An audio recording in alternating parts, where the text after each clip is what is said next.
Hello, नमस्कार दोस्तों। मैं रोहन मिश्रा एक बार फिर से आपका बहुत बहुत स्वागत करते हैं आपके अपने YouTube channel SSS institute of education पर। जैसा कि हमारी एक सीरीज चल रही है ना। और ये सीरीज अपने आप में इसका परिणाम आप स्वयं देखेंगे, इसका हम अपने मुंह से कुछ नहीं करना चाहेंगे। चलिए ठीक है, तो विदाउट टाइम वेस्टिंग किए हुए स्टार्ट नाउ। चलिए, रिस्पायरेशन, ये हमारा आज फर्स्ट आपका अपना पहला टॉपिक है। आप देख पा रहे होंगे ऊपर, यहाँ पर जो है फिगर पहले से ही एक बार देख लीजिए पूरा कंटेंट। ये पूरा देख पा रहे होंगे अच्छे से सारी चीज़ें, है ना। एकदम बहुत ही, ये समझिए कि बहुत ही बेटा मेहनत करके बनाई जाती है चीज़ें। ठीक है, देखने में भले ही थोड़ा सा लग सकता है, लेकिन काफ़ी वर्क किया जाता है इन सब चीज़ों पर। चलिए, तो शुरुआत हमारा यहीं से होता है। फर्स्टली रिस्पायरेशन की डिफिनीशन को हम क्लियर करते हैं, है ना। रिस्पायरेशन की डिफिनीशन एक्चुअली देखना ये है कि respiration is A catabolic process. First term यहीं से हम शुरुआत करते हैं, catabolic process. What is the catabolic process?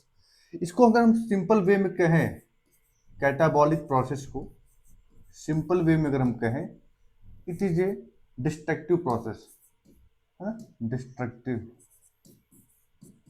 Destructive process, है ना। क्यों डिस्ट्रक्टिव है? क्योंकि रिस्पायरेशन के दौरान, ठीक है, चीजें क्या होती हैं, जैसे फूड मॉलिक्यूल्स क्या होते हैं, ब्रेकडाउन होते हैं। ब्रेकडाउन होने का मतलब डिस्ट्रक्शन होता है। ठीक है, डिस्ट्रक्शन मतलब इसमें कोई चीजें टूटती हैं, जब टूटेंगी तो क्या करेंगी, एनर्जी का फॉर्मेशन होगा वहां पर। ठीक है, तो रिस्पायरेशन क्या है, जिसके दौरान एनर्जी का फॉर्मेशन होता है। फिर क्या कह रहा है, in which food particles are oxidised. ध्यान ये देना है, यहाँ पर फूड पार्टिकल क्या होता है, ऑक्सीडाइज होता है। टर्म पर, एक एक टर्म पर बेटा फोकस करिएगा। ठीक है, यानी फर्स्ट प्रोसेस क्या है, कैटाबॉलिक है, यहाँ हमने क्लियर किया। सेकंड क्या मिला, ऑक्सीडाइज्ड। क्यों? क्योंकि भाई जाकर के यहाँ पर ऑक्सीजन ऐड होता है। ठीक है, ग्लूकोज मॉलिक्यूल के साथ जाकर के ऑक्सीजन ऐड होता है। ऐड होने के पश्चात क्या होता है, रिलीज एनर्जी। क्या होता है, रिलीज एनर्जी। क्लियर? नेक्स्ट आगे मूव करते हैं, चीजें क्या है। हाँ, इन दिस प्रोसेस या in this process food particles oxidize and release energy. Clear है? अभी हमने देखा, respiration is an exothermic process. Exothermic process क्यों कहा जाता है इसको? क्योंकि यहाँ पर लार्ज अमाउंट में एनर्जी रिलीज होती है, इसलिए इसको क्या कहते हैं, एक्सोथर्मिक प्रोसेस कहा जाता है। ठीक है भाई, दो टाइप होता है, एक एंडोथर्मिक एक एक्सोथर्मिक। तो respiration is a exothermic process. The process of exchange of oxygen from the atmosphere with carbon dioxide produced by the cells is called breathing. Breathing क्या है एक्चुअली, हमारे पास समझिए थोड़ा सा इस टर्मिनोलॉजी को यहाँ पर फोकस कर रहे हैं। ये हमारा क्या हो गया, सपोज दैट ये हमारे पास हो गया लंग्स। क्लियर? ये हमारा क्या है, यहाँ पर हमारा एटमॉस्फेयर है। ठीक है, ये हमारा क्या है, ये सेल है। ठीक है, हम क्या करते हैं, यहाँ पर O2 प्रेजेंट होता है, ये क्या होगा भाई, हमारे लंग्स में आएगा। ठीक है, अब ये लंग्स से कहाँ पहुंचेगा, सेल में। ये सेल हो गया, इसको हम पूरा ऑर्गेनिज्म मान लेते हैं, body organism. Clear? Body organism मान लिए हमने। यहाँ से ऑक्सीजन एंटर किया कहाँ, लंग्स में। लंग्स से ये ऑक्सीजन किसके थ्रू, है ना, गैसियस ट्रांसपोर्ट, है ना। यानी यहाँ पर जो हीमोग्लोबिन होता है उसके साथ ऑक्सीजन आएगा कहाँ पर, सेल में। अब यहाँ पर सेल में क्या होता है, फूड पार्टिकल्स होते हैं, यानी ग्लूकोज होता है यहाँ पर, ग्लूकोज, है ना। यहाँ मैं शॉर्ट में लिख दे रहा हूँ, ग्लूकोज होता है। ठीक है, अब जैसे ही इसके साथ ग्लूकोज साथ, है ना, यहाँ ऑक्सीजन होगा, यहाँ ग्लूकोज क्या करेगा भाई, हम सभी जानते हैं ऑक्सीजन का नेचर क्या होता है, ये किसी भी चीज को बर्न करने में सपोर्ट करता है। ठीक है, ऑक्सीजन क्या करता है, बर्निंग में सपोर्ट करता है। कोई भी फ्यूल हो, विदाउट ऑक्सीजन के वो जल ही नहीं सकता। क्यों ना वो फूड पार्टिकल ही ना हो हमारा, ठीक है। तो यहाँ पर ऑक्सीजन जो है ग्लूकोज को जलने में हेल्प प्रोवाइड करता है। अच्छा, जब ये फूड पार्टिकल जलेगा तो यहाँ से एक गैस रिलीज होगी जिसको हम बोलते हैं CO2, है ना, CO2 रिलीज होगी, ठीक है। अब ये CO2 लंग्स में पहुंचेगा, लंग्स के माध्यम से फिर ये बाहर हो जाएगा। टर्मिनोलॉजी क्या है, तो यहाँ से यहाँ प्रोसेस पहला है, सेकेंड से ये प्रोसेस हमारा है, ठीक है। तो ब्रीदिंग क्या है, एक्सचेंज ऑफ गैसेस, केवल एक्सचेंज ऑफ गैसेस है, यानी कि the taking of oxygen and releasing of the CO2। Invertebrates sponges जैसे हो गए, सिलेंट्रेट्स हो गए, है ना, सिलेंट्रेट्स मतलब आपने फाइलम सिलेंट्रेटा पढ़ा होगा, ठीक है। प्लेटफॉर्म प्लेटीहेल्मिन्थेस से बिलोंग करते हैं, ठीक है। Exchange oxygen by simple diffusion, क्या कह रहा है, चाहे वो स्पंज हो गए, चाहे सिलेंट्रेट हो गए, प्लेटफॉर्म्स हो गए, ये सभी जो है ऑक्सीजन कैसे एक्सचेंज करते हैं, डिफ्यूजन। डिफ्यूजन क्या है, आई हमें लगता है आपको पता होगा। डिफ्यूजन आप कर सकते हैं the gaseous movement of the movement of gases from higher concentration to lower concentration, है ना, ये क्या होता है हमारा, डिफ्यूजन होता है। ओवर दियर इंटायर बॉडी सरफेस, इनकी बॉडी की सरफेस यानी बॉडी की पूरे सरफेस इनके होता है, ठीक है। Earthworm use their moist cuticle, ठीक है। अर्थवॉर्म जो है रिस्पायरेशन के लिए किस ऑर्गन का यूज करते हैं, उनका मॉइस्ट क्यूटिकल जो होता है इसमें हेल्प करता है, ठीक है।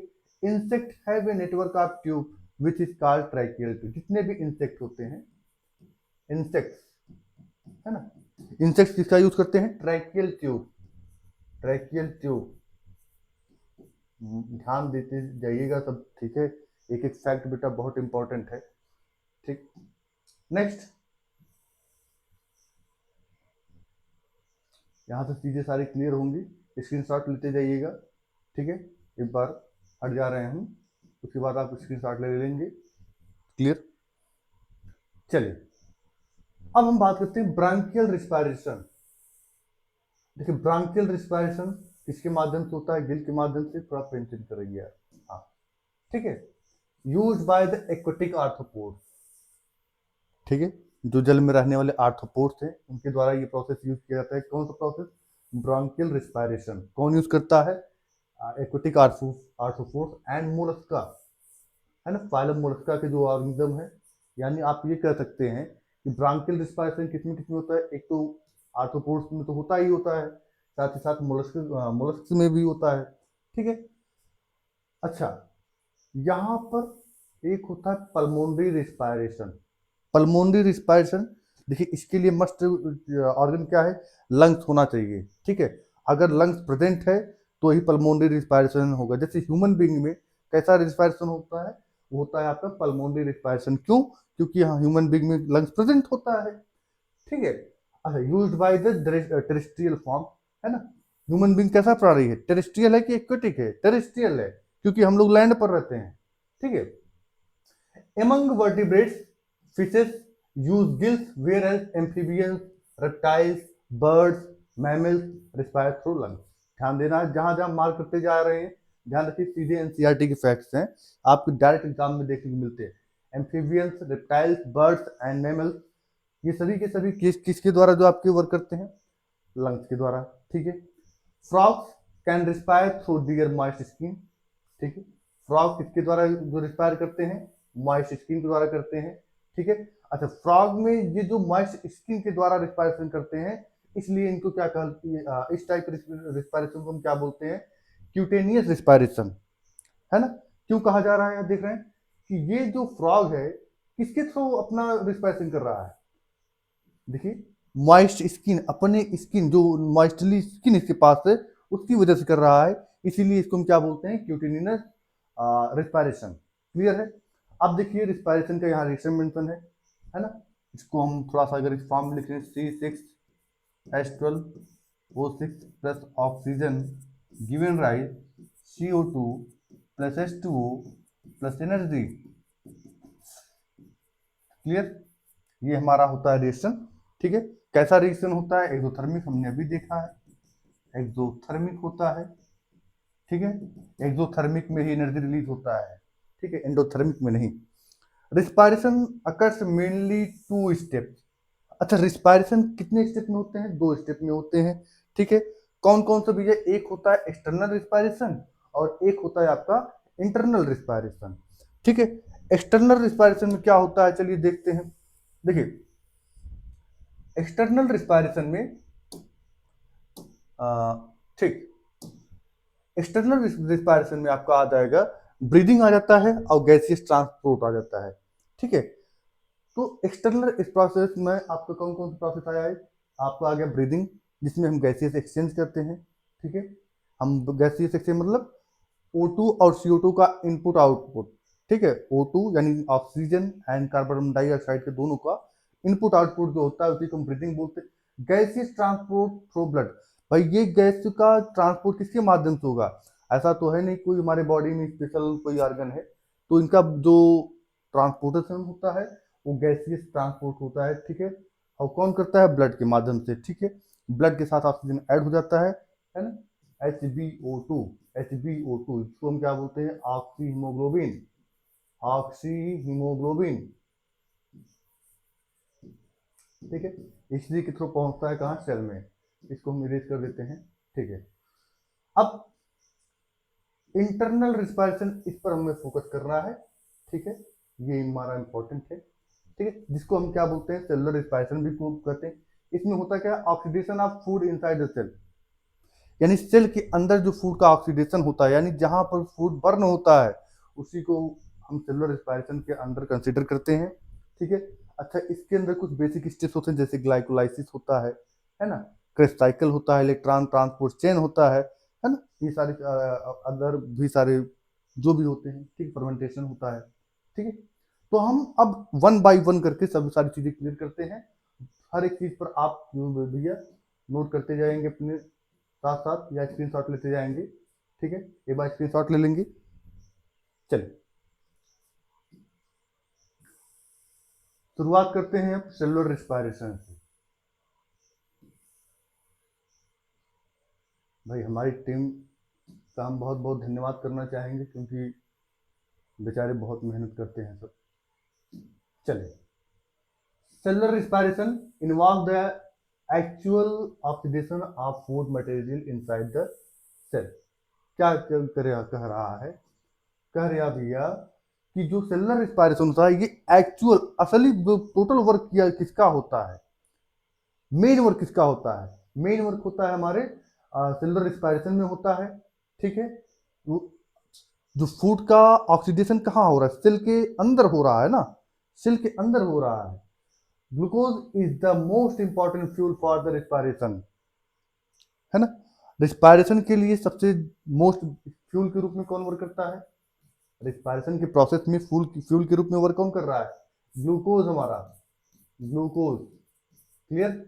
It is also called respiratory substrate, इसीलिए हम जो ग्लूकोज को हम क्या बोलते हैं? Respiratory, respiratory substrate, substrate, clear. चलिए, the cellular respiration two type.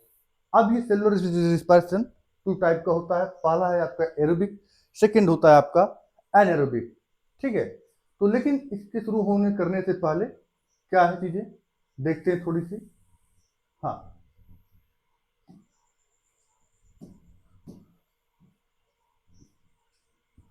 But in all cases the first step is the breakdown of glucose 6 carbon sugar. देखिए एक्चुअली होता क्या है, कार्बन हमारा जो होता है C6H12O6 इसका फॉर्मूला होता है। तो आप देख पा रहे हैं कार्बन जो है, यहाँ पर कार्बन के नंबर कितने हैं? 6 कार्बन प्रेजेंट हैं, ठीक है। अब यहाँ देखेंगे ये जो कार्बन के मॉलिक्यूल हैं कन्वर्ट किस में होंगे? पायरुवेट में, पायरुवेट में कन्वर्ट होंगे, पायरुवेट, या फिर इसको हम पायरुविक एसिड भी बोलते हैं, पायरुविक एसिड, क्लियर। ये अब ये तीन तीन कार्बन, 3 कार्बन 1, 3 कार्बन 1, यानी एक ये दोनों मिला के कितने होंगे? 2 कार्बन मॉलिक्यूल, यानी 3 कार्बन 1 के साथ 3 कार्बन 1 के साथ दोनों मिला करके अब 2 मॉलिक्यूल बना लेंगे, ठीक है। 2 मॉलिक्यूल बना लेते हैं। ठीक है, अब यानी हमने ये देखा पहला प्रोसेस क्या हुआ कि सबसे पहले आप देख पा रहे हैं ग्लूकोज कन्वर्ट होता है किसमें, पायरुवेट में। ठीक है, अब आफ्टर ग्लाइकोलाइसिस द पायरुवेट में undergo aerobic respiration if oxygen is available. अगर ऑक्सीजन एब्सेंट है तो अनएरोबिक रिस्पायरेशन होगा, यानी कि एरोबिक रिस्पायरेशन के लिए मस्ट है क्या, ऑक्सीजन का प्रेजेंट होना। अगर ऑक्सीजन नहीं प्रेजेंट है उस कंडीशन में भी रिस्पायरेशन होता है, लेकिन उस कंडीशन में हमारा एनएरोबिक रिस्पायरेशन होता है। ठीक है, जहां पर देखेंगे एरोबिक रिस्पायरेशन में केवल एक केस बनता है, एनएरोबिक रिस्पायरेशन 2 केस बनता है। ठीक है, चलिए आगे बात करते हैं ग्लाइकोलाइसिस। अच्छा, यहाँ एक चीज और ध्यान रखिएगा, ग्लाइकोलाइसिस जो प्रोसेस है ना, ये दोनों के लिए सेम रहने वाला है, एरोबिक और एनारोबिक दोनों में सेम रहने वाला है। यानी पायरुवेट जहां तक बना हुआ है, ग्लूकोज का जो ऑक्सीडेशन होकर पायरुवेट मॉलिक्यूल में जो कन्वर्ट हुआ है, वो पायरुवेट यहां से ग्लाइकोलाइसिस में बना है। ठीक है, अच्छा ग्लाइकोलाइसिस का it is the first step in respiration found in all organism, सभी टाइप के ऑर्गेनिज्म में प्रेजेंट होता है, कहीं भी एब्सेंट नहीं होता है, जानते रहिए। इसीलिए मैं कह रहा हूं कि जो पहला पायरुवेट तो सभी में बनेगा, यानी ग्लाइकोलाइसिस का प्रोसेस सभी में होना है, चाहे कोई कैसा भी ऑर्गेनिज्म हो हमारा। और ये होता कहाँ पर है, इनसाइड द साइटोप्लाज्म, साइटोप्लाज्म के अंदर होता है। अभी आप देखेंगे कि आपका जो एरोबिक रिस्पायरेशन है वो माइटोकॉन्ड्रिया के अंदर होता है। This process does not use oxygen, glycolysis में किसी प्रकार का ऑक्सीजन वगैरह का यूज नहीं होता है, इसीलिए यहाँ पर देखेंगे प्रोडक्शन ऑफ कार्बन डाइऑक्साइड नहीं होता है। भाई जब ऑक्सीजन का यूज ही नहीं है तो CO2 जाहिर सी बात है नहीं बनेगा। ठीक है, CO2 कब बनता है, जब ऑक्सीजन का यूज होगा, जब ऑक्सीजन का यूज ही नहीं हो रहा तो मतलब CO2 का फॉर्मेशन नहीं होगा। Now pyruvate molecule undergo aerobic respiration और anaerobic respiration depending upon the availability of oxygen. ठीक है, किस पर डिपेंड कर रहा है, ऑक्सीजन के प्रेजेंस पर। अगर ऑक्सीजन प्रेजेंट है तो भाई चीजें चलेंगी, नहीं है तो नहीं चलेंगी, है ना। चलिए नेक्स्ट, पहला हमारा क्या है, एरोबिक रिस्पायरेशन, एरोबिक रिस्पायरेशन। ठीक है, in this process oxygen is used, पहला लाइन यही है। Under such oxygen rich condition the pyruvate molecule enter the mitochondria and follow aerobic respiration. In aerobic respiration, pyruvate molecules into completely oxidized. किस respiration में हो रहा है, यानी आप ये देख पा रहे हैं एरोबिक रिस्पायरेशन में, है ना, आपका जो पायरुवेट मॉलिक्यूल है, पायरुवेट मॉलिक्यूल कंप्लीटली ऑक्सीडाइज हो जा रहा है, कंप्लीटली ऑक्सीडाइज्ड, है ना। अब ये जब यहाँ पर एक चीज ध्यान देने वाली बात है, अगर कोई सब्सटेंस कंप्लीटली ऑक्सीडाइज हो रहा है तो वहां पर क्या होगा, लार्ज अमाउंट में एनर्जी भी रिलीज होगी।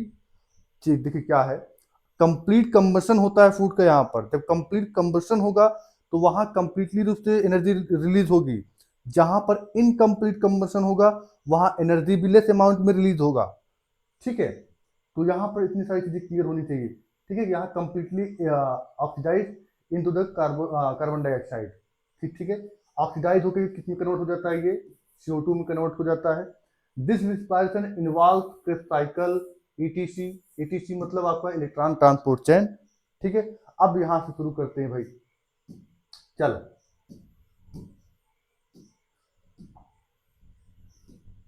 Krebs cycle. क्रेब्स साइकिल क्या है, ध्यान देंगे, this step occur inside the mitochondria, पहली चीज पे ध्यान देना है। ठीक है, कहां पर होता है क्रेब्स साइकिल, माइटोकॉन्ड्रिया के अंदर होता है। In this process each molecule of pyruvate completely oxidised. Krebs cycle में क्या होता है कि आपका जो पायरुवेट का मॉलिक्यूल होता है कंप्लीटली रूप से ऑक्सीडाइज हो जाता है, यानी उसका पूरी तरीके से खपत हो जाता है to produce 3 molecule of carbon dioxide, है ना।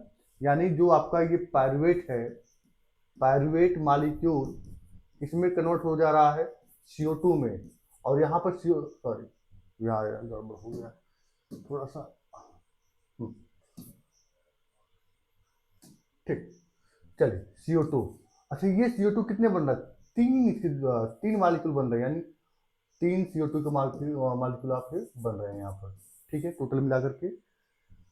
Next, in this way a total 6 molecule of carbon dioxide are produce from 2 molecule of pyruvate.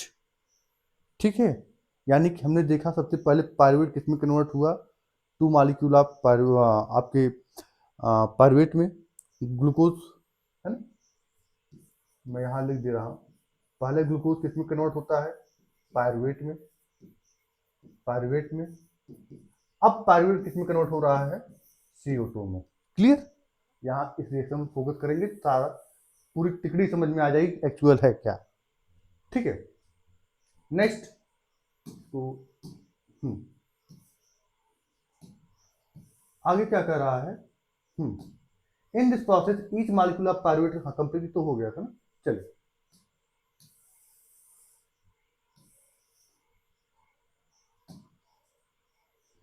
this process give rise to reduced coenzyme which contains large amount of energy। ठीक है, यानी इस दौरान हमको reduce coenzyme मिलता है। ठीक है, जो कि क्या करता है? बहुत अधिक मात्रा में एनर्जी अपने पास रखता है। इसके पास, यानी पहला प्रोसेस क्या था हमारा? प्रोसेस याद रखिए, ग्लाइकोलाइसिस, जो दोनों स्टेप में कॉमन रहने वाली है। फिर क्या हो रहा है हमारा? क्रेब्स साइकिल वाला प्रोसेस हो रहा है। फिर क्या हो रहा है हमारा? ETC वाला प्रोसेस हो रहा है। ठीक है, ये क्रम ऐसे याद रखिएगा, सही एग्जैक्ट, है ना, आगे पीछे नहीं करना है इसको। ETC एक्सेट्रा वाला नहीं है भाई, ये इलेक्ट्रॉन ट्रांसपोर्ट चेन है। This is the final step. ठीक है, this process occurs in the mitochondria, ये भी आपके माइटोकॉन्ड्रिया के अंदर ही होता है। In this process the reduce coenzyme जो बना है, कहाँ बना है? जो रिड्यूस कोएंजाइम बना है वो आपका क्रेब्स साइकिल के दौरान बना है। अब ये जो कोएंजाइम बना हुआ कंप्लीटली रूप से oxidise with the help of oxygen, है ना, ये क्या होगा कि ऑक्सीजन की हेल्प से कंप्लीटली ऑक्सीडाइज हो जाएगा। फाइनली क्या मिलना है? फाइनली इन प्रोडक्ट क्या मिल रहा है हमको? Water molecules are form. ठीक है, यानी जब कंप्लीटली ऑक्सीडाइज होगा क्या मिलेगा हमको? वाटर मॉलिक्यूल मिलेगा। और क्या मिलेगा? लार्ज अमाउंट में हमको एनर्जी मिलनी है। ये समझिए कि लगभग 38 ATP हमको मिलती है। ठीक है, एक बार में। ठीक है, 38 ATP मॉलिक्यूल मिलते हैं। ATP एडेनोसिन ट्राइफॉस्फेट आप जानते होंगे। ठीक है, इतना तो बेसिक है। चलिए, आई होप ये बार स्क्रीनशॉट ले लेंगे फटाफट। हाँ, चलिए,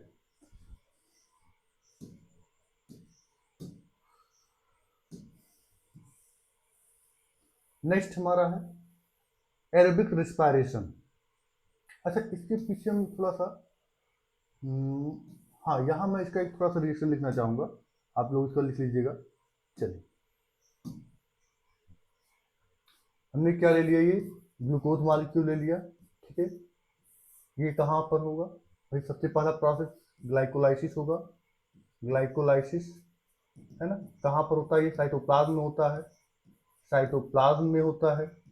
किस में कन्वर्ट होगा? ये पायरुवेट में चेंज होगा, पायरुवेट मॉलिक्यूल में कन्वर्ट होगा। ठीक है, फिर बाद ये जो है आपका जो पायरुवेट मॉलिक्यूल किस में कन्वर्ट हो जाएगा? फाइनली आप देखेंगे ये कन्वर्ट, ये प्रोसेस आपका यहाँ पर होगा क्रेब्स साइकिल।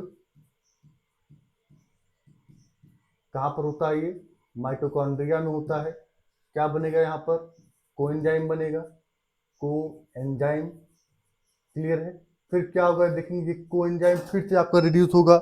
ठीक है, तो ये किस में कन्वर्ट हो जाएगा? फाइनली ये चेंज हो जाएगा इसका water, CO2 water, CO2 water and energy. इसमें किसमें? CO2 water and energy. ठीक है, इसका एंड प्रोडक्ट क्या है? Carbon dioxide, water and energy. Energy कितनी होती है? लगभग 38 ATP। एग्जैक्ट इसको याद रखिएगा। चलिए, ये था हमारा पूरा क्या, एरोबिक रिस्पायरेशन के बारे में अब तक जो सारी जानकारी थी वो हमने पूरी तरीके से एक्सप्लेन कर दिया है। अगर कोई दिक्कत होगी एक बार वीडियो को थोड़ा सा बैक कर लीजिएगा, सारी चीजें क्लियर हो जाएंगी। चलिए,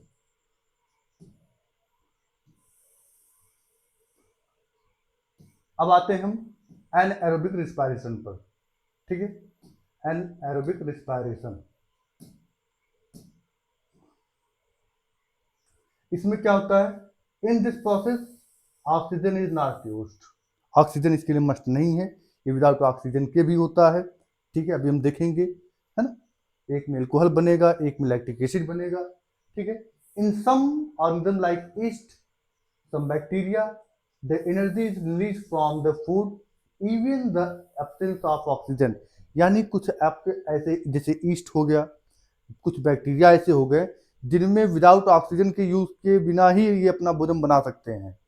ऐसी कैपेबिलिटी अगर इंसान के पास होती तो ज्यादा बढ़िया था, है ना। नहीं तो आज देखिए ऑक्सीजन का भी व्यापार चल रहा है खूब बढ़िया से, है ना। अभी तो शुरुआत है, काफी सारी चीजें होनी है। चलिए, ये प्रोसेस एक्चुअली होता कहाँ पर है, साइटोप्लाज्म में होता है। ठीक है, in this process pyruvate molecules are not completely oxidised. यहाँ फोकस करिएगा, हमने एरोबिक में देखा था वहां पर आपका कंप्लीटली ऑक्सीडाइज हो रहा था पायरुवेट का मॉलिक्यूल, लेकिन यहाँ पर कंप्लीटली ऑक्सीडाइज नहीं हो रहा है। इंस्टेड इथेनॉल इसका एंड प्रोडक्ट होगा, ध्यान रखिएगा, इथेनॉल C2H5OH, क्लियर। आईपीएससी में, है ना, इसको इथेनॉल बोलते हैं, इथेनॉल ही बोला जाता है ना भाई, इथेनॉल हो गया।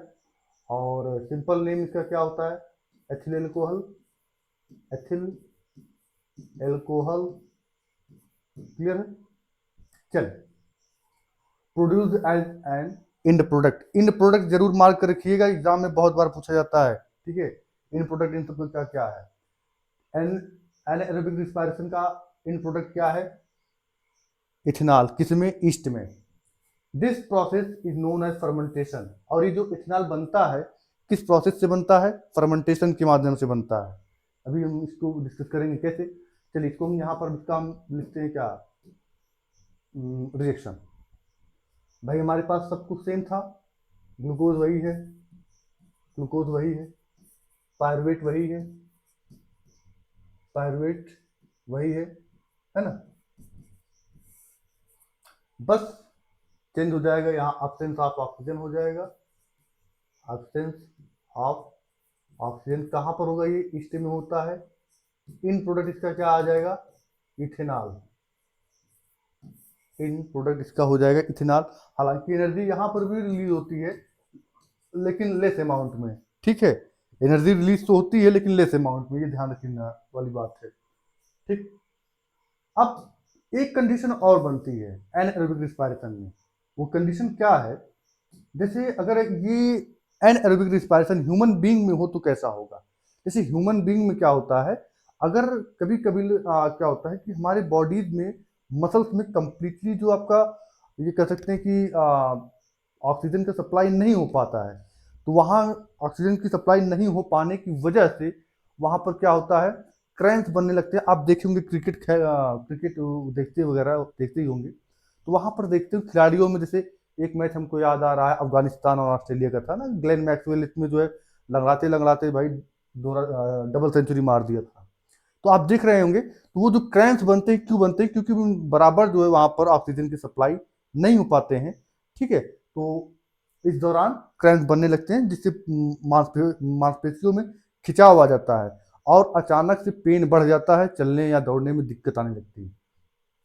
आप देखेंगे anaerobic respiration also take place in our muscles. ठीक है, व्हेन देयर ऑक्सीजन डिफिशियंसी, जब यहाँ पर ऑक्सीजन की कमी यानी सप्लाई नहीं हो पा रही completely, this deficiency occurs when we suddenly do some heavy exercises. भाई प्लेयर क्या होता है, लगातार हमेशा लगभग रन अप कर रहा होता है ना, या फिर हम लगातार कोई जिम से वापस आए या फिर हम कहीं रनिंग से वापस आए, तो अचानक से हम हैवी एक्सरसाइज कर दें, हमारी हैबिट ना हो और हम अपनी औकात से ज़्यादा काम कर दें या अपनी औकात से ज़्यादा एक्सरसाइज कर दें, तो उस कंडीशन में क्रैम्प्स तो बनना ही लाजमी है भाई। ठीक है, तो उस टाइम जो इंड प्रोडक्ट जो होता है वो हमारा क्या हो जाएगा, लैक्टिक एसिड हो जाता है। इसको इसी रिएक्शन को अब हम इस फॉर्म में लिखेंगे, कैसे, ग्लूकोज। अब हम पूरा रिएक्शन नहीं लिखेंगे, आप समझ गए होंगे, पायरुवेट। ठीक, यहाँ चलो मेंशन कर देते हैं भाई, यहाँ आपको ग्लाइकोलाइसिस ही होना है, ग्लाइकोलाइसिस ही होगा। ठीक है, कहाँ पर होगा, ये तो साइटोप्लाज्म में ही होगा। पायरुवेट मॉलिक्यूल किसमें कन्वर्ट होगा, ये हो रहा है कहाँ, हमारे मसल्स में हो रहा है। लैक्टिक एसिड इसका एंड प्रोडक्ट होगा। Lactic acid is the end product of the anaerobic respiration. Clear है। नेक्स्ट, अब कुछ जो है रिस्पायरेटरी ऑर्गन्स हैं डिफरेंट एनिमल्स में, उसको हम देख लेते हैं। ठीक है, इसको स्क्रीनशॉट लेते जाइएगा भैया। ठीक है, जैसे अमीबा हो गया, पैरामीशियम हो गया, स्पंज हो गया, हाइड्रा हो गए, इन सभी में जो आपका जो रिस्पायरेटरी ऑर्गन है क्या है, जनरल बॉडी सरफेस। ठीक है, अमीबा, पैरामीशियम, स्पंजेस, हाइड्रा, इन सभी में जो रिस्पायरेटरी ऑर्गन का क्या नाम है, ये जनरल बॉडी सरफेस से ही अपने रिस्पायरेशन करते हैं। अर्थवर्म किसके माध्यम से करता है, स्किन के माध्यम से करता है। ठीक है, नेक्स्ट,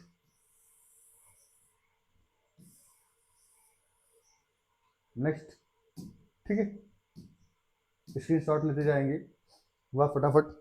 चलिए, कॉकरोच हो गया, हाउस फ्लाई हो गया, ग्रास हॉपर हो गया, ये सभी किसके माध्यम से करते हैं, ट्रैकियल ट्यूब के माध्यम से। ठीक है, किसके माध्यम से, ट्रैकियल ट्यूब के माध्यम से। प्राण, झींगा मछली, गिल्स के माध्यम से। स्कॉर्पियन, बुकलंग्स के माध्यम से। क्रैब, बुकगिल्स, बुकलंग्स और बुकगिल्स में कंफ्यूज नहीं होना है। ठीक है, both are different structure. Book gills scorpion में होता है, और बुकलंग्स जो है स्कॉर्पियन में होता है, बुकगिल आपका क्रैब्स में होता है। वहीं मोलस्क में क्या प्रेजेंट होता है, टिनिडिया प्रेजेंट होता है। फिश में क्या होता है, गिल्स प्रेजेंट होते हैं। फ्रॉग में आप देख रहे थे स्किन और लंग्स दोनों प्रेजेंट होता है। ठीक है, फ्रॉग में स्किन करते हैं, इसी को हम क्यूटेनियस बोल रहे थे ना, क्यूटेनियस रेस्पायरेशन, इसी को तो हम कह रहे थे अभी, याद है। चलिए, हाँ, रेप्टाइल्स, रेप्टाइल्स में देख पा रहे होंगे आप, रेप्टाइल्स हो गया, बर्ड्स हो गए, मैमल्स हो गए, है ना, हम लोग भी इसी में आ जाते हैं, मैमल्स में ही, है ना। तो हम लोग में लंग्स के माध्यम से ही होता है। ठीक है, यहाँ पे सारी चीजें क्लियर हैं, आई होप क्लियर होंगी। नेक्स्ट मूव करते हैं आगे की तरफ। हाँ भाई, यहाँ से अब जो शुरू होता है हमारा मानव श्वसन तंत्र। ठीक है, human respiratory system. Human respiratory system यहाँ से हमारा शुरू होने जा रहा है। ठीक है, अच्छा, शुरुआत करते हैं। पहली बात तो ह्यूमन बीइंग में कैसा रिस्पायरेशन होता है, पल्मोनरी रिस्पायरेशन होता है। हमने पहले बताया जिनमें लंग्स प्रेजेंट होगा उनमें कैसा रिस्पायरेशन होगा, पल्मोनरी रिस्पायरेशन होगा। क्लियर है। आगे, the respiratory system in human beings consist of following part. पहला, देखिए कौन कौन से ऑर्गन इसमें पार्टिसिपेट करते हैं, बेसिकली हम उन पर चर्चा करने जा रहे हैं। बहुत ही ध्यान से नजर जमा के बैठिएगा, बहुत ही इंटरेस्टिंग क्लास होने वाली है, बहुत ही अच्छी क्लास है। चलिए,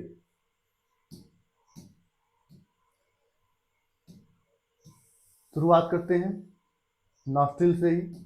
ठीक है, nostril, nasal chamber. Actually nostril कहते हैं, जो हमारे यहाँ पर देख रहे हैं नोज के पास जो आपके होल्स पाए जाते हैं, इसको नॉस्ट्रिल्स बोलते हैं। और उसी के माध्यम जहां से माउथ के अंदर जहां पर जाकर ये नॉस्ट्रिल दोनों ओपन होता है, उसको हम क्या बोलते हैं, नासल चैम्बर बोलते हैं। ठीक है, the tip of the nose has two small holes called nostrils. मैंने बताया अभी, the nostril lead internally into nasal cavity, the hair inside the nostril cleans the air, है ना। जो हमारे नोज के अंदर बाल पाए जाते हैं, जो हम फिल्टर का वर्क करते हैं, फिल्टर का वर्क करते हैं। And mucus which is present in the nasal cavity, है, नासल कैविटी में जो म्यूकस पाया जाता है, क्यों पाया जाता है, वो जिससे डस्ट जुड़ जाता है, डस्ट उसकी उसी के साथ चिपक जाता है। ठीक है, और वो जो है वेस्ट के रूप में हम बाहर आ जाते हैं। ठीक है, trap the foreign dust particles. Clear है। फेरिंग्स, जिसको थ्रोट भी बोलते हैं, गला भी बोला जाता है, कितना 5 इंच लगभग लंबा होता है, ये स्पेसियस चैम्बर है। Which receive both nasal cavity and buccal cavity. ठीक है, ये दोनों को, यानी बक्कल कैविटी भी हमारी नासल कैविटी दोनों को रिसीव करता है। कौन, थ्रोट हमारा गला, फेरिंग्स। आगे चलते हैं।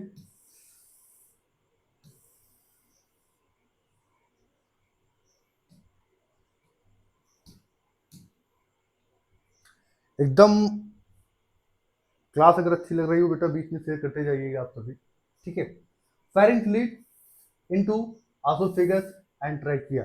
फेरिंग्स जो है हमने डाइजेस्टिव सिस्टम में भी देखा था कि फेरिंग्स के पास क्या क्या होता है, आपका एसोफेगस भी होता है, ट्रैकिया भी होता है। ट्रैकिया यानी विड पाइप। ठीक है, the opening of trachea is called glottis. कि ट्रैकिया का ओपनिंग क्या कहलाता है, glottis, glottis, and it is guarded by cartilaginous lids called epiglottis. हमने कल इसके बारे में चर्चा किया होता है, पिछली हमारी क्लास में चर्चा हुई थी एपिग्लॉटिस की। एपिग्लॉटिस क्या था, यानी कि जब हम भोजन को स्वेलो कर रहे होते हैं, ये जाकर के हमारे ट्रैकियल ट्यूब को क्या करता था, कवर करता था, बंद करता था, जिससे हमारा जो फूड है वो विंड पाइप में न जाने पाए। ठीक है। नेक्स्ट हमारा लैरिंक्स, जिसको हम वॉइस बॉक्स के नाम से कहते हैं, क्या करता है, प्रोड्यूस साउंड एंड दस help in the speaking. Voice देखिए, जैसे लैरिंक्स के माध्यम से हम बोल पाते हैं। अगर ये लैरिंक्स ही नहीं होता तो हम बोल ही नहीं पाते। जैसे हम लोग लैरिंक्स की मदद से बोल पाते हैं, वैसे जो बर्ड्स होते हैं वो सैरिंग्स उसमें पाया जाता है। ठीक है, जिसकी वजह से वो बोलते हैं। Larynx becomes larger in male than female. अच्छा, इसकी साइज जो होती है मेल्स में बड़ी होती है। आपने देखा होगा किसी का जो गले के पास यहाँ पर स्ट्रक्चर थोड़ी सी बड़ी होती है, जिसको हम क्या बोलते हैं, एडम्स एप्पल। एप्पल क्यों, थोड़ा सा एप्पल जैसा इसका स्ट्रक्चर दिखाई दिया था या देता है, जिसकी वजह से हम इसको क्या बोलते हैं, एडम्स एप्पल बोलते हैं। नेक्स्ट आते हैं ट्रैकिया एंड ब्रोंकी। ट्रैकिया जिसको विंड पाइप कहते हैं, लॉन्ग ट्यूबुलर स्ट्रक्चर होता है, हॉलो स्ट्रक्चर होता है, खोखलापन होता है भाई, which arises pharynx and goes to the middle of the thoracic cavity. कहाँ से फेरिंग से निकलेगी, ये कहाँ पर जाएगी, थोरैसिक कैविटी। थोरैसिक कैविटी किसे कहते हैं, ये जो हमारे चेस्ट वाला जो पूरा चैम्बर दिख रहा है, इसको हम क्या कहते हैं, थोरैसिक कैविटी बोलते हैं। इसके नीचे जो हमारी जो चेस्ट के नीचे यानी डायफ्राम से जो हमारी एब्डोमिनल कैविटी शुरू हो जाती है, it serves as a passage of entry and exit of respiratory gases। Clear है। The lower end of trachea is divided to branches called primary bronchi। ठीक है। सपोज दैट ये हमारे पास अभी हम अब हम लाते हैं थोड़ा सा फिगर को। ठीक है, अब हम थोड़ा सा फिगर को लाते हैं भाई, वहां पर चीजें ज्यादा क्लियर होंगी।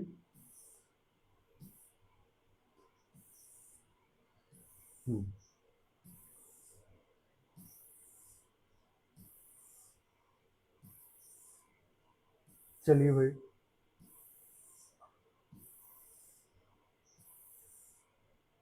कहाँ चला गया यार। हाँ, चलो चलो चलो, आ गया आ गया भाई, आ गया आ गया आ गया। चलिए चलिए, दिल थाम के बैठिएगा। चलिए शुरुआत करते हैं, पहले इसको क्लियर करें।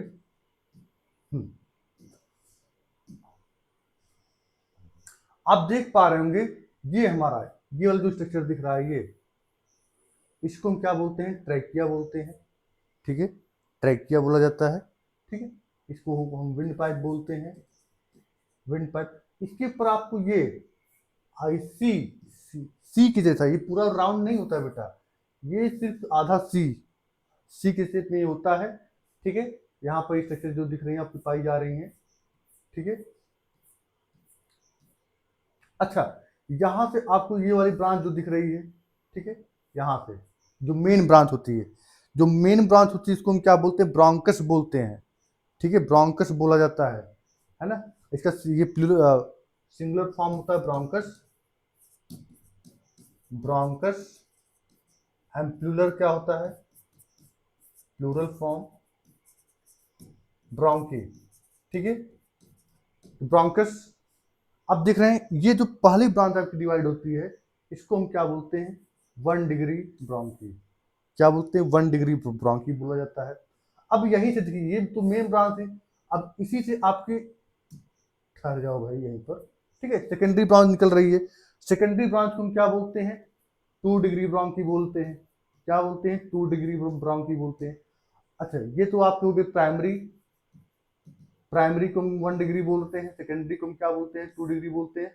अब यहाँ सेकेंडरी से जो यहाँ पर आपको जो ब्रांचेस दिखाई दे रही हैं वगैरह वगैरह, है ना, तमाम सारी ब्रांचेस जो दिख रही हैं, इनको हम बोलते हैं टर्शियरी ब्रोंकी, टर्शियरी ब्रोंकी।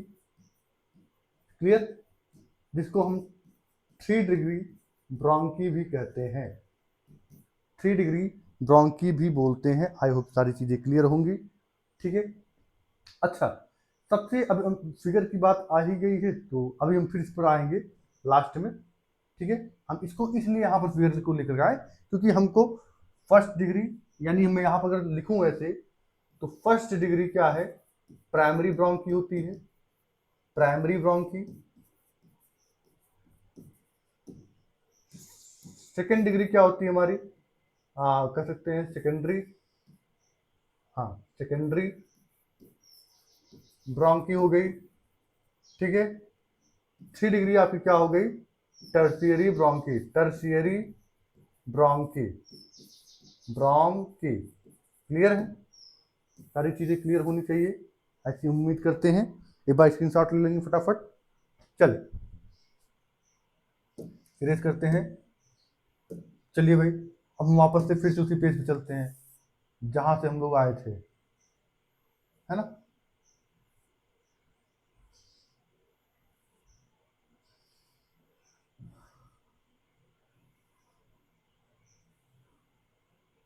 भाई मौसम विभाग भी क्या करे, हर तरफ मौसम बिगड़ा हुआ है, यहाँ से लेकर के बिहार तक। बिहार में अलगे चल रहा है, बयान तो सुना ही होगा भाई। चलिए कोई बात नहीं।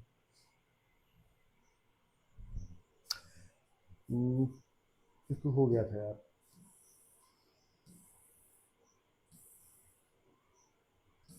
हाँ ये सारी चीजें हो चुकी थी। मानव श्वसन, यही चलना था भाई। फेरिंग्स हो गया था हमारा, लैरिंग्स भी हो गया था, ट्रैकियल ब्रोंकी, यहीं से हमारा चलना है। हम इसलिए उस पेज पर गए थे क्योंकि वहां से हमें काफी सारी चीजें क्लियर हो जाती। चलिए, ट्रैकियल एंड ब्रोंकी, ट्रैकिया इसको विंड पाइप बोलते हैं, लॉन्ग ट्यूबुलर हॉलो स्ट्रक्चर, ठीक है। Rises from pharynx goes to the middle part of the thoracic cavity. It serves the fastest entries and exit of respiratory gases. Next, the lower end of the trachea is divided into branches called primary bronchi, 1 degree bronchi. यहाँ पर आया इसीलिए मैं नीचे गया हुआ, ऊपर गया हुआ था भाई। Each bronchi divides into many secondary bronchi, क्या कहलाती है, 2 degree bronchi. And tertiary bronchi is called 3 degree bronchi. And which forms bronchioles, है ना। हम देख पा रहे थे 3 डिग्री के बाद आपकी ऐसे जो आपकी ये तो हो गए मेन, फिर यहाँ से जो निकली ये हो गई फर्स्ट डिग्री, ये हो गई सेकंड डिग्री, अब यहाँ जो निकल रही है ये हो गई आपकी थर्ड डिग्री। अब यहाँ से जो आपकी छोटे छोटे ब्रोंकियोल्स ऐसे निकल रहे हैं, इन सभी को क्या बोलते हैं, ब्रोंकियोल्स बोला जाता है, ठीक है। ट्रैकिया एंड ऑल ब्रोंकी है सी शेप, ट्रैकिया ये वाला स्ट्रक्चर सी शेप यहाँ पर ऐसे पाया जा रहा था ना, अभी देखा है ऊपर हमने। और ये किसका बना होता है, ये जो आपको सी जो दिख रहा है बना हुआ, ये कार्टिलेज का बना होता है, ये बोन का नहीं होता बेटा। Bone and cartilages both are different structure and different function also. Next, हाँ, इनकी आउटर वॉल किसकी बनी होती, कार्टिलेज की बनी होती। अबाउट 20 सच रिंग्स, यानी ये जो हमारा आपकी यहाँ पर ऐसी स्ट्रक्चर जो दिख रही हैं, लगभग ये कितनी, इनकी संख्या कितनी होती है, 20 के अबाउट होती है, 20 के करीब इनकी संख्या होती है यहाँ पर। क्लियर है, किसकी बनी होती है, हाइलिन कार्टिलेज की बनी होती है। यहाँ पर मार्क करिएगा, ये जो आपको कार्टिलेज जो बनी होती है, इस कार्टिलेज का क्या नाम है, हाइलिन कार्टिलेज। क्लियर है, these rings are prevent trachea and bronchi from collapse. आपस ट्रैकिया और ब्रोंकी को आपस में कोलैप्स होने से बचाते हैं भाई, कि कहीं कोलैप्स ना हो जाए। कब, जब हम एक्सपायरेशन कर रहे होते हैं, ठीक है। इंस्पायरेशन और एक्सपायरेशन बोथ आर डिफरेंट, है ना। इंस्पायरेशन जब हम सांस ले रहे होते हैं, एक्सपायरेशन जब हम सांस छोड़ रहे होते हैं, उस दौरान की बात कर रहा है ये। नेक्स्ट हमारा कौन सा लंग ऑर्गन है भाई, ठीक है, लंग्स, यहाँ पर, ठीक है। ये येलो कलर विजिबल नहीं होता है हमारी, हमें जहाँ तक लगता है, इसलिए हम येलो नहीं यूज कर रहे हैं। Outer most covering of the lungs is called pleura. सबसे बाहरी जो लेयर पाई जाती है लंग्स के, उसको हम क्या बोलते हैं, प्लूरा बोलते हैं, ठीक है।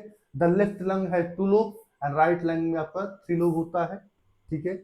यानी ये हमारा क्या हो गया, राइट लंग हो गया, सपोज दैट, है ना। इसमें 3 पार्ट होते हैं, इसमें 2 पार्ट होते हैं, ठीक है। ये आपका राइट हो गया, ये आपका लेफ्ट हो गया, ठीक है, जैसे देखेंगे तो, ठीक है। Lung contain many bronchioles and alveolar ducts, है ना। एल्वियोलर डक्ट्स में ही आपके आपके क्या पाए जाते हैं, ब्रोंकियल्स पाए जाते हैं, है ना। या फिर एल्वियोली पाई जाती है। एल्वियोली क्या होती है, बैलून लाइक स्ट्रक्चर, अभी आगे मेंशन होगा उसका भी। These ducts are open into the millions of very small, delicate balloon-like structure called alveoli. Alveoli alveoli करता क्या एक्चुअली इसका वर्क क्या आता है, increase the surface area for the exchanging of the gases. Clear. Alveoli are highly vascular, richly supplied with the blood capillaries, their wall is very thin, बहुत पतली होती है, ठीक है। इसीलिए जो है जो लोग ज़्यादा सिगरेट या स्मोकिंग वगैरह करते हैं, ठीक है, उनकी जो एल्वियोली होती है ऑलरेडी थिन तो है ही, उसमें जो इलास्टिसिटी होती है वो अपनी खो देती है। इलास्टिसिटी खो देने की वजह से क्या होता है, उनमें जो है एजमा या अस्थमा जो है, तमाम जगह लोग अलग अलग नाम से इसको जानते हैं, ठीक है, तो एक भयानक बीमारी हो जाती है। ठीक। नेक्स्ट हमारा है ribs, ribs intercostal muscle and diaphragm. Ribs intercostal muscle and diaphragm, इस अब ये लगभग हमारा लास्ट चल रहा होगा, देखते हैं।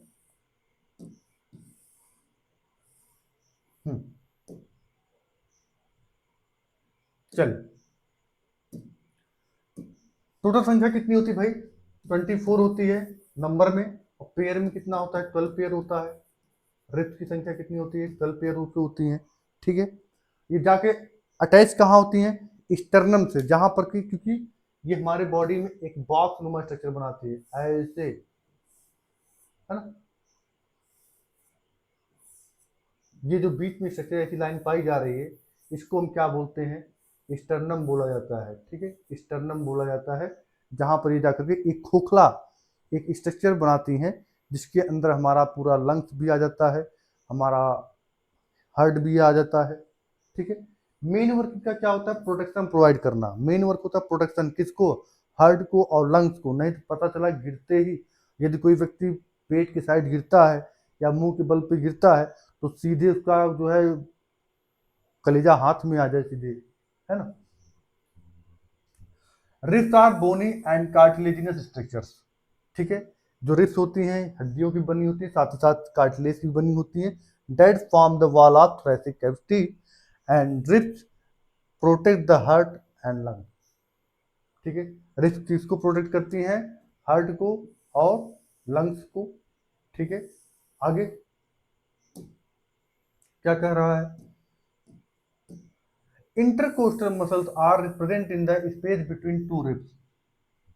सब यहां ध्यान देंगे, ये, ठीक है, यहां और यहां दो रिब हैं, इन दोनों के बीच जो गैप दिख रहा है, यहां पर क्या पाई जाएंगी, हमारी इंटरकोस्टल मसल्स पाई जाती हैं, ठीक है। यानी एक ये, दूसरा ये, इन दोनों के बीच में जो गैप होता है, इसको हम क्या, यहाँ क्या पाया जाएगा, इंटरकोस्टल मसल पाई जाती हैं, ठीक है। चीजें हमें लगता है क्लियर होंगी। These muscles help in outward and inward movement of the ribs, ठीक है। किसमें हेल्प करती हैं, रिब्स के आउटवर्ड और इनवर्ड मूवमेंट में वर्क करती हैं। At the bottom of thoracic cavity, एकदम लोअर पार्ट, यानी हमारे एकदम चेस्ट के लोअर साइड में क्या पाया जाता है, एक मस्कुलर फ्लैप पाया जाता है, जिसको हम क्या बोलते हैं, डायफ्राम के नाम जानते हैं, ठीक है। डायफ्राम एकदम लास्ट में पाया जाता है, अभी हम दिखाएंगे स्ट्रक्चर पूरा। Made up of fennec muscle, mark यहाँ करना है इसको, यहाँ दूसरे पेन से राउंड कर दें, रेड पेन से, ठीक है। ये किसका बना होता है, फ्रेनिक मसल का बना होता है, ठीक है। लास्ट लाइन हमारी क्या है, normally it is dome shaped but during inhalation it becomes flat. वो नॉर्मली साइज का क्या होता है, आपका एकदम डोम शेप्ड होता है। जब हम इनहेलेशन कर रहे होते हैं, इनहेलेशन कर रहे होते हैं, तो इसका स्ट्रक्चर कैसा हो जाता है, फ्लैट हो जाता है, ठीक है। सारी चीजें क्लियर हैं। अब हम आते हैं अपने फिगर पर, एक बार देखते हैं, एक नजर। अरे भाई कहाँ है सर, देखिए कुछ और तो नहीं बचा है, ठीक।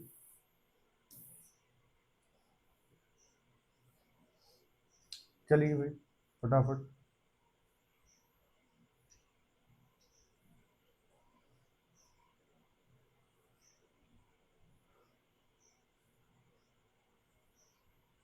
हम्म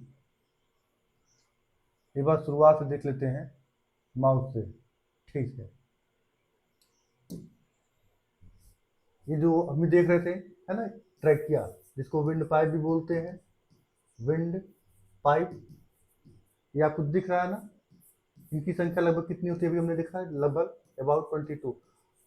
इन सभी के बाद हम जो है एक एमसीक्यू सीरीज भी लाएंगे, वो तो कि एक महत्वपूर्ण क्वेश्चनों की श्रृंखला होंगी।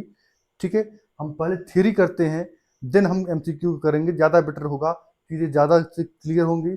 और ये क्लास सिर्फ और सिर्फ एमसीक्यू बेस्ड नहीं है, ये रिटन बेस्ड भी है। और जैसा कि आप इसका मोटो देख पा रहे होंगे, इसका जो लोगो इसके ऊपर, वो already board and competitive exam, ऐसा नहीं है जिस आपके जिस भी एग्जाम्स में साइंस या बायोलॉजी पूछे जाते हैं, इन सभी टॉपिक्स तो ऑलरेडी क्वेश्चन तो बनते ही बनते हैं। इसको तो आप सभी जान रहे हैं, तो आप इसको जानबूझ के स्किप कर ही नहीं सकते। और एक मैंने बहुत ही कम समय में बहुत ही ज़्यादा देने का प्रयास किया है। उम्मीद करते हैं आपको अच्छा लग रहा, पसंद आ रहा होगा। तो अगर पसंद आ रहा है तो कमेंट में ज़रूर बताइएगा कि वीडियो कैसी लगी आपको। चलिए इस पर देखते हैं। हाँ, ये आपकी ब्रोंकस हो गई, ठीक है, 1 डिग्री, 2 डिग्री, 3 डिग्री। और ये आपकी जो वहाँ दिख रही है ये ब्रोंक्यूल्स हो गई, ठीक है। ये जो आपको दिख रही है ये छोटी छोटी, ये क्या है, आपकी ब्रोंक्यूल्स है। अब आपको यहाँ जो छोटे छोटे स्ट्रक्चर ये दिख रहे हैं, ऐसे ऐसे ऐसे ऐसे, है ना, इनको हम क्या बोलते हैं, एल्वियोली बोलते हैं। ठीक है, क्या बोला जाता है, एल्वियोली। क्या करते हैं, increase the surface area of the for the breathing या एक्सचेंज ऑफ द गैस। आगे थोड़ा सा और बढ़ाते हैं। हाँ, चलो भाई, चलो। नेक्स्ट क्या है, हाँ, लंग्स इन साइड व्यू पूरा दिखा, यहाँ पर देखिए सेम स्ट्रक्चर इसकी साइड भी होती है ना। इसके ऊपर जो सबसे आउटर लेयर पाई जाती है, इसको हम अभी क्या कह रहे थे, प्लूरा, इसी को ही बोला जाता है, प्लूरा, है ना। प्लूरा के बाद जस्ट इन साइड में जो लिक्विड पाया जाता है, इसको हम क्या बोलते हैं, प्लूरल फ्लूइड बोलते हैं, प्लूरल फ्लूइड कहा जाता है ना। रिब्स यहाँ जो आपको दिखाई दे रही हैं, अच्छा, लंग्स, यही चीजें हैं। अच्छा, ये जो आपको स्ट्रक्चर दिख रहा है ये है ना, इसी को हम क्या बोलते हैं, डायफ्राम बोलते हैं। ठीक है, किसकी बनी होती है, फ्रेनिक मसल्स की बनी होती है, फ्रेनिक मसल्स की बनी होती है। ठीक है, एक बार स्क्रीनशॉट लेना चाहेंगे तो ले लेंगे। अच्छा, उम्मीद करते हैं आपको क्लास पसंद आई होगी। अगर आपको पसंद आई है तो लाइक, शेयर एंड सब्सक्राइब करना ना भूलें। बहुत बहुत धन्यवाद, मिलते हैं फिर नेक्स्ट वीडियो में।